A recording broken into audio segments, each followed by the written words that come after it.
सोनाडीह एक छोटा सा गांव था। चारों तरफ हरे भरे खेत, कच्ची गलियां और मिट्टी के घर थे। गांव के ज्यादातर लोग खेती या मजदूरी करके अपना गुजारा करते थे। इसी गांव में राघव अपनी पत्नी गौरी के साथ एक छोटे से मिट्टी के घर में रहता था। दोनों मेहनती थे, लेकिन गरीबी उनका पीछा नहीं छोड़ती थी। राघव पास के कस्बे में स्थित श्याम ढाबा में पिछले 5 साल से रसोइये का काम कर रहा था। दाल, सब्जी, चिकन करी, तंदूरी रोटी से लेकर खास मौकों पर बनने वाला मटन भी वही तैयार करता था। उसके हाथों के स्वाद की वजह से ढाबे पर दूर दूर से ग्राहक आते थे।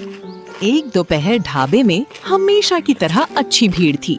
राघव गर्मा गर्म चिकन करी बना रहा था। तभी एक पुराने ग्राहक ने पहला निवाला खाते ही मुस्कुराकर कहा, अरे राघव, आज फिर कमाल कर दिया। तेरे हाथ का स्वाद 5 साल बाद भी जरा सा नहीं बदला। सच कहूँ, ऐसी चिकन करी कहीं और नहीं मिलती। बस आप लोगों का प्यार और भरोसा है। मैं तो पूरी मेहनत और ईमानदारी से यही कोशिश करता हूँ कि हर बार चिकन करी का स्वाद पहले जैसा ही बना रहे। श्यामलाल जी, सच कहूँ तो जब पता चलता है कि आज राघव छुट्टी पर है, उस दिन मैं यहाँ खाना ही नहीं खाता। इसके हाथों में सच में जादू है। अरे भाई, यही तो मेरे ढाबे की असली जान है। आधे ग्राहक मेरे ढाबे के नाम से आते हैं और बाकी आधे सिर्फ राघव के हाथ का बना खाना खाने के लिए। तभी एक बुजुर्ग ग्राहक हंसते हुए बोले, बेटा राघव, जरा एक कटोरी ग्रेवी और देना। तेरे हाथ का खाना हो तो 2 रोटियों की जगह 4 रोटियां भी कम पड़ जाती हैं। अभी लाया काका, बस 1 मिनट। इसी तरह श्याम ढाबे पर हर दिन ग्राहकों की भीड़ लगी रहती। लेकिन समय हमेशा एक जैसा नहीं रहता। कुछ ही दिनों बाद पूरे गांव में एक दुखद खबर फैल गई। श्याम ढाबे के मालिक श्यामलाल को अचानक दिल का दौरा पड़ा और उनका निधन हो गया। ये खबर सुनते ही राघव स्तब्ध रह गया। वो तुरंत उनके घर पहुंचा। चारों ओर मातम पसरा था। नम आंखों से उसने अपने मालिक को आखिरी बार देखा और धीमी आवाज में बुदबुदाया, मालिक, आपने तो कहा था कि हम मिलकर इस ढाबे को नई ऊंचाइयों तक ले जाएंगे। फिर हमें यूं बीच रास्ते में अकेला छोड़कर क्यों चले गए? श्यामलाल के जाने के बाद श्याम ढाबा पूरी तरह सूना पड़ गया। जहां कभी ग्राहकों की भीड़ रहती थी, वहां अब सन्नाटा था। कई दिनों तक ढाबे का शटर बंद रहा। करीब 10 दिन बाद एक सुबह श्यामलाल का बेटा विनय ढाबे पर आया।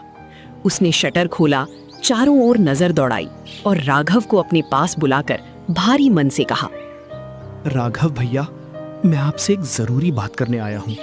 सच कहूँ तो मुझे ना खाना बनाना आता है और ना ही ढाबा चलाना। मेरी नौकरी शहर में है, इसलिए यहाँ रहना मेरे लिए मुमकिन नहीं है। मैंने फैसला किया है कि ये ढाबा किराए पर दे दूं। विनय की बात सुनते ही राघव स्तब्ध रह गया। उसे यकीन ही नहीं हुआ कि ढाबा अब किसी और को किराए पर दिया जाएगा। विनय बाबू, अब मेरा क्या होगा? इतने सालों से यही ढाबा मेरा सहारा था। मैंने इस जगह को अपने घर की तरह संभाला है। अब अगर ये भी छूट गया तो मैं कहाँ जाऊंगा?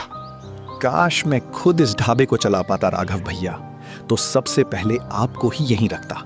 लेकिन मेरी नौकरी शहर में है, इसलिए यहाँ रहकर इसे संभालना मेरे बस की बात नहीं। मुझे माफ कर दीजिए।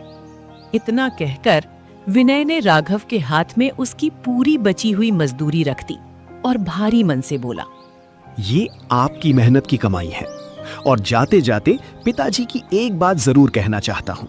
वो हमेशा कहते थे कि एक दिन राघव अपने नाम से पहचाना जाएगा। मुझे पूरा यकीन है उनका भरोसा एक दिन जरूर सच होगा। राघव की आंखें भर आईं। उसने नम आंखों से रसोई, चूल्हे और उन बर्तनों को आखिरी बार देखा जिनके साथ उसने वर्षों तक अपना हर दिन बिताया था। फिर उसने चुपचाप ढाबे का दरवाजा छोड़ा और भारी कदमों से वहां से निकल गया। कुछ देर बाद राघव घर पहुंचा। गौरी ने दरवाजा खोला। उसके चेहरे की उदासी देखते ही वो समझ गई कि ढाबे पर आज कुछ अच्छा नहीं हुआ। वो धीरे से बोली, क्या हुआ राघव? विनय बाबू ने ढाबे के बारे में क्या फैसला लिया? तुम इतने परेशान क्यों लग रहे हो? वहां सब ठीक तो है? राघव कुछ पल तक चुपचाप खड़ा रहा। विनय बाबू ने ढाबा किसी दूसरे आदमी को किराए पर दे दिया और मुझे भी वहां से काम छोड़ने के लिए कह दिया। अब मेरे पास कोई काम नहीं रहा। क्या? उसने तुम्हें भी नहीं रखा? इतने सालों से तुमने उस ढाबे को अपना घर समझकर संभाला, फिर भी उसने एक बार तुम्हारे बारे में नहीं सोचा? नहीं, ढाबा अब किसी और को किराए पर मिल जाएगा। उसके बाद वहां मेरे लिए कोई जगह नहीं बचेगी। मेरी नौकरी भी चली गई। कुछ देर तक दोनों के बीच खामोशी छाई रही। फिर गौरी धीरे से बोली, अब आगे क्या होगा राघव? हमारी रोजी रोटी कैसे चलेगी? इतने सालों की मेहनत के बाद भी फिर से हमें वहीं से शुरुआत करनी पड़ेगी क्या? पता नहीं आगे क्या होगा, लेकिन आज एक बात अच्छी तरह समझ आ गई है। अगर पूरी जिंदगी दूसरों के लिए ही काम करता रहा तो अपने हालात कभी नहीं बदल पाऊंगा। इतने में राघव की नजर कमरे के कोने में रखी अपनी माँ की पुरानी लोहे की देगची पर पड़ी। वो कुछ पल उसे देखता रहा, फिर उसे हाथ में उठाते हुए बोला, याद है गौरी, माँ इसी देगची में मटन बनाया करती थी। उन्होंने मुझे अपने हाथों के स्वाद का हर राज सिखाया था। अब मैं दूसरों के लिए नहीं, अपने लिए खाना बनाऊंगा। माँ की वही रेसिपी हमारी नई शुरुआत बनेगी। हाँ, माँ के हाथ के मटन का स्वाद आज भी लोग नहीं भूले हैं। लेकिन राघव, इतनी बड़ी शुरुआत करेंगे कैसे? हमारे पास तो कुछ भी नहीं है। सेठ गोविंद लाल की नदी किनारे वाली छोटी दुकान कई महीनों से खाली पड़ी है। अगर वो जगह मिल गई तो वहीं से अपनी नई शुरुआत करेंगे। नदी के किनारे अपना छोटा सा मटन ढाबा खोलेंगे। मुझे तुम्हारी मेहनत और तुम्हारे हाथों के स्वाद पर पूरा भरोसा है राघव। कल सुबह सबसे पहले सेठ जी से बात करेंगे और अपनी नई शुरुआत करेंगे। कई दिनों बाद दोनों के दिल में फिर से एक नई उम्मीद जाग उठी। अगले ही सुबह राघव बिना देर किए सेठ गोविंद लाल के घर पहुंचा।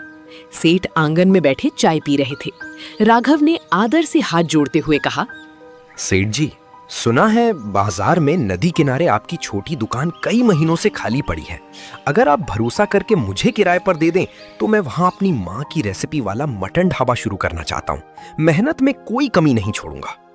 सेठ गोविंद लाल कुछ पल तक राघव को देखते रहे, फिर मुस्कुराते हुए बोले, राघव, मैंने तेरी मेहनत और तेरे हाथ के स्वाद के बारे में बहुत सुना है। मुझे पूरा भरोसा है कि तू इस दुकान की अच्छी देखभाल करेगा। अगर तू ईमानदारी से काम करेगा तो आज से वो दुकान तेरी। सेठ गोविंद लाल ने मुस्कुराते हुए अपनी जेब से दुकान की चाबी निकाली, उसे राघव के हाथ में रख दिया और बोले, याद रखना बेटा, दुकानें ईंट पत्थर से नहीं, मेहनत से चलती हैं। अगर मेहनत सच्ची होगी तो यही छोटी सी दुकान एक दिन पूरे इलाके में तेरी पहचान बन जाएगी। राघव ने खुशी खुशी सेठ का आशीर्वाद लिया और घर लौटकर गौरी को सारी बात बताई। ये खबर सुनते ही गौरी के चेहरे पर भी मुस्कान लौट आई। अगली सुबह दोनों दुकान पर पहुंचे। कई महीनों से बंद पड़ी दुकान की सफाई की और ढाबा खोलने की तैयारी में जुट गए। लेकिन तभी मौसम ने अचानक करवट ले ली। लगातार कई दिनों तक तेज बारिश होने लगी। बाजार में लोगों की आवाजाही बहुत कम हो गई। हालांकि दुकान नदी के बिल्कुल किनारे थी, इसलिए कई मुसाफिर और गांव वाले बारिश रुकने का इंतजार करते हुए वहीं खड़े रहते थे। राघव दुकान के बाहर खड़ा ये सब ध्यान से देख रहा था। तभी उसके मन में एक नया विचार आया। वो गौरी से बोला, देखो, लोग यहाँ रुक तो रहे हैं, लेकिन बैठने की कोई जगह नहीं है। अगर हम इन्हें ऐसी जगह दें जहाँ बैठकर आराम से गर्मा गर्म मटन खा सकें तो हमारा ढाबा सबसे अलग हो जाएगा। लेकिन इतनी छोटी सी दुकान में ये कैसे होगा?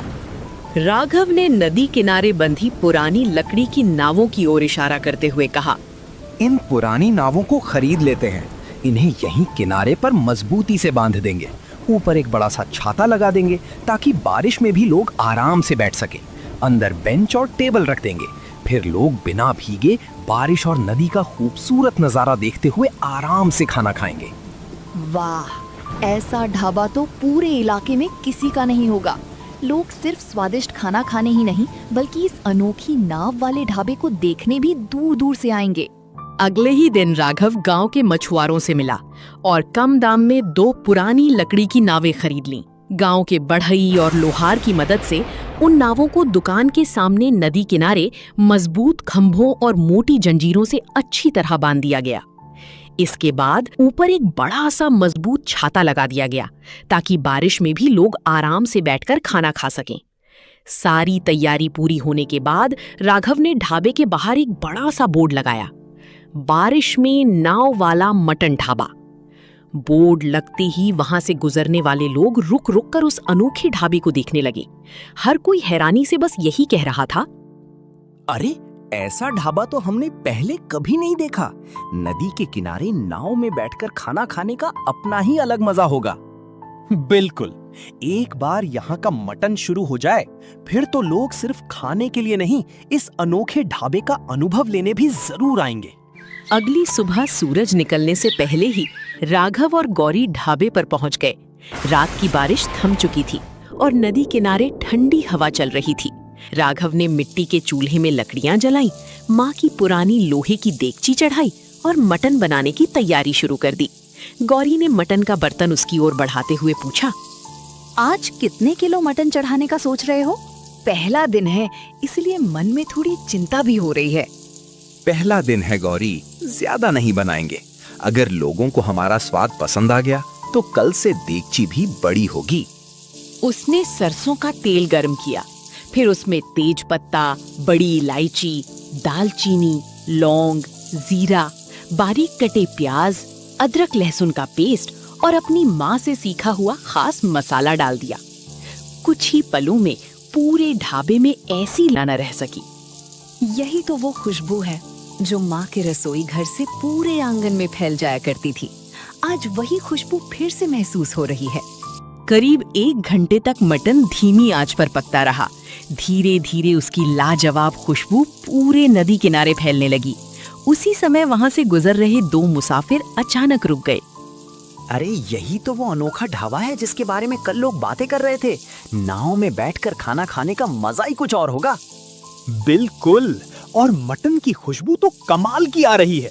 चलो आज यहीं बैठकर इसका स्वाद चखते हैं। अगर स्वाद भी खुशबू जैसा हुआ तो फिर हम बार बार यहीं आया करेंगे। दोनों मुसाफिर सीधे राघव के पास पहुंचे। कढ़ाई में पक रहे मटन की लाजवाब खुशबू ने उनका ध्यान अपनी ओर खींच लिया। मसालों की महक से उनके मुंह में पानी आ गया। भाई 2 प्लेट गर्मा गर्म मटन और रोटियां लगा दो। इतनी शानदार खुशबू के बाद अब बिना खाए तो हम यहाँ से जाने वाले नहीं हैं। राघव मुस्कुराया और कुछ ही देर में गर्मा गर्म मटन और ताजी रोटियां परोसकर उन्हें नाव पर बैठा दिया। दोनों नदी का खूबसूरत नजारा देखते हुए बड़े चाव से खाना खाने लगे। पहला निवाला खाते ही एक मुसाफिर की आंखें चमक उठी। वो खुशी से बोला, वाह, ऐसा लाजवाब मटन तो मैंने आज तक नहीं खाया। मसालों का स्वाद और इसकी खुशबू सच में कमाल है। और इस नाव पर बैठकर खाना खाने का मजा तो स्वाद को और भी यादगार बना रहा है। ऐसी जगह और ऐसा मटन कहीं नहीं मिलेगा। तभी अचानक आसमान में काले बादल छा गए। कुछ ही पलों में तेज बारिश शुरू हो गई और नदी की लहरें हल्की हल्की उठने लगीं। लेकिन नावों पर लगे बड़े छातों की वजह से दोनों मुसाफिर आराम से बैठे मटन का आनंद लेते रहे। ये नजारा देखकर आसपास के लोग भी बारिश में भीगते हुए ढाबे पर पहुंचने लगे। राघव सभी को नावों में बैठाकर गर्मा गर्म मटन और ताजी रोटियां परोसने लगा। बाहर तेज बारिश हो रही थी, जबकि अंदर लोग नदी का नजारा देखते हुए खाने का आनंद ले रहे थे। देखते ही देखते दोनों नावें ग्राहकों से भर गईं। वाह, बाहर मूसलाधार बारिश हो रही है और हम आराम से नाव में बैठकर गर्मा गर्म मटन का मजा ले रहे हैं। सच में इससे बेहतर अनुभव और क्या हो सकता है। सच कहूं, ऐसा अनोखा ढाबा मैंने आज तक कहीं नहीं देखा। लाजवाब मटन, नदी का खूबसूरत नजारा और नाव में बैठकर खाने का मजा, ये अनुभव सच में यादगार है। राघव और गौरी की खुशी का ठिकाना नहीं था, क्योंकि उनकी महीनों की मेहनत आखिर रंग ला चुकी थी। कुछ ही दिनों में बारिश में नाव वाला मटन ढाबा पूरे इलाके में मशहूर हो गया। हर दिन सुबह से ही ग्राहकों की लंबी कतार लगने लगी। दूर दूर से लोग सिर्फ राघव के हाथों का मशहूर मटन खाने आने लगे। एक दिन ढाबे के बाहर एक ब्लैक जी वैगन आकर रुकी। उसमें से भारत के मशहूर व्लॉगर सौरव जोशी और उनकी पत्नी अवंतिका उतरे। ये देखकर राघव और गौरी खुशी और हैरानी से एक दूसरे की ओर देखने लगे। उन्हें यकीन ही नहीं हो रहा था कि इतने बड़े व्लॉगर उनकी छोटी सी ढाबे पर आए हैं। भाई, नाव वाला मटन ढाबा, नाम सुनकर ही यहाँ आने का मन बन गया था। अब जल्दी से इसका लाजवाब स्वाद भी चखते हैं, देखते हैं आखिर इसकी इतनी चर्चा क्यों हो रही है। सच में जगह तो बहुत प्यारी लग रही है। अगर स्वाद भी इतना ही अच्छा हुआ तो ये जगह यादगार बन जाएगी। राघव और गौरी ने मुस्कुराकर उनका स्वागत किया और गर्मा गर्म मटन व ताजी रोटियां परोस दी। पहला निवाला खाते ही सौरभ और अवंतिका ने मुस्कुराकर एक दूसरे की ओर देखा। ओ भाई, मजा आ गया। इसका स्वाद तो नेक्स्ट लेवल है। एक बार खाओगे ना, बार बार आने का मन करेगा। इतने में लोगों ने सौरभ के साथ तस्वीरें और वीडियो बनानी शुरू कर दी। देखते ही देखते ढाबे पर और भी भीड़ जुट गई। जाते जाते सौरभ ने राघव की मेहनत की तारीफ करते हुए उसे ढेर सारी शुभकामनाएं दी। सौरभ जोशी और अवंतिका के आने के बाद बारिश में नाव वाला मटन ढाबा पूरे इलाके में मशहूर हो गया। हर दिन ग्राहकों की भीड़ उमड़ने लगी। पास ही भोलू का भी मटन ढाबा था, लेकिन अब उसके ग्राहक कम होते जा रहे थे। राघव की बढ़ती भीड़ देखकर वो जलने लगा। कल तक लोग मेरे ढाबे के बाहर लाइन लगाते थे और आज सब राघव के नाव वाले ढाबे पर टूट पड़े। मेरे ढाबे की तरफ तो कोई देखने तक नहीं आता। तभी उसके एक ग्राहक ने बताया कि राघव के नाव वाले ढाबे पर आज भी सुबह से लोगों की लंबी भीड़ लगी हुई है। ऊपर से उस सौरभ जोशी ने भी यहाँ आकर वीडियो बना दिया। अब तो इसका नाव वाला मटन ढाबा पूरे गांव ही नहीं, शहर तक मशहूर हो जाएगा। अगर मैंने अभी कुछ नहीं किया तो मेरा ढाबा हमेशा के लिए बंद हो जाएगा। जलन में अंधा होकर अगले ही दिन भोलू पूरे गांव में अफवाहें फैलाने लगा। वो लोगों से कहता, राघव की नाव कभी भी डूब सकती है, वहां खाना खाना सुरक्षित नहीं है। लेकिन लोगों ने उसकी बातों पर बिल्कुल भरोसा नहीं किया और सीधे राघव के नाव वाले ढाबे पर पहुंचने लगे। इतनी अफवाहें फैलाने के बाद भी कोई मेरी बातों में नहीं आया। आज भी लोग उसी राघव के ढाबे पर टूटे पड़े हैं। अगर उसे नहीं रोका तो मेरा कारोबार पूरी तरह खत्म हो जाएगा। अब भोलू समझ चुका था कि अफवाहों से राघव का कुछ नहीं बिगड़ने वाला। जलन में अंधा होकर उसने राघव का पूरा ढाबा ही बर्बाद करने का फैसला कर लिया। उस रात तेज बारिश और घना अंधेरा था। मौका देखकर भोलू चुपके से तालाब के किनारे पहुंचा। उसके हाथ में एक तेज चाकू था और उसकी नजर नावों को बांधने वाली रस्सियों पर थी। आज इन नावों की रस्सियां काट दूंगा। जब नावें ही नहीं बचेंगी तो राघव का ढाबा भी हमेशा के लिए बंद हो जाएगा। लेकिन उसे पता नहीं था कि पास में मौजूद एक मछुआरे ने उसकी हरकत देख ली थी। उसे शक होते ही उसने तुरंत राघव को खबर दी। राघव गांव के कुछ लोगों के साथ चुपचाप तालाब के किनारे पहुंचा और झाड़ियों के पीछे छिप गया। जैसे ही भोलू ने पहली नाव की रस्सी पर चाकू चलाया, राघव उसके सामने आ गया। भोलू, मेहनत से मुकाबला नहीं कर पाए तो अब रात के अंधेरे में मेरी नावें काटने चले आए। दूसरों की मेहनत उजाड़ कर कोई कभी आगे नहीं बढ़ता। भोलू एकदम घबरा गया। उसके हाथ से चाकू नीचे गिर गया। राघव, प्लीज मेरी बात सुन लो। मुझसे गलती हो गई। ऐसा दोबारा कभी नहीं होगा। अब कहाँ भागेगा भोलू? आज तू रंगे हाथों पकड़ा गया है। अब तेरी असलियत पूरे गांव के सामने आएगी। आज हर किसी को पता चल जाएगा कि तू अपनी जलन में कितना नीचे गिर गया है। कुछ ही पलों में गांव वालों ने भोलू को पकड़ लिया। अगली सुबह सरपंच ने उसकी करतूत सुनकर उसका ढाबा बंद करने का आदेश दे दिया। शर्मिंदा भोलू कुछ दिनों बाद गांव छोड़कर चला गया। इसके बाद राघव का बारिश में नाव वाला मटन ढाबा पहले से भी ज्यादा मशहूर हो गया। दूर दूर से लोग उसके स्वादिष्ट मटन का आनंद लेने आने लगे और राघव गौरी की मेहनत रंग ले आई। सीख: दूसरों की तरक्की से जलने के बजाय अपनी मेहनत पर भरोसा करें।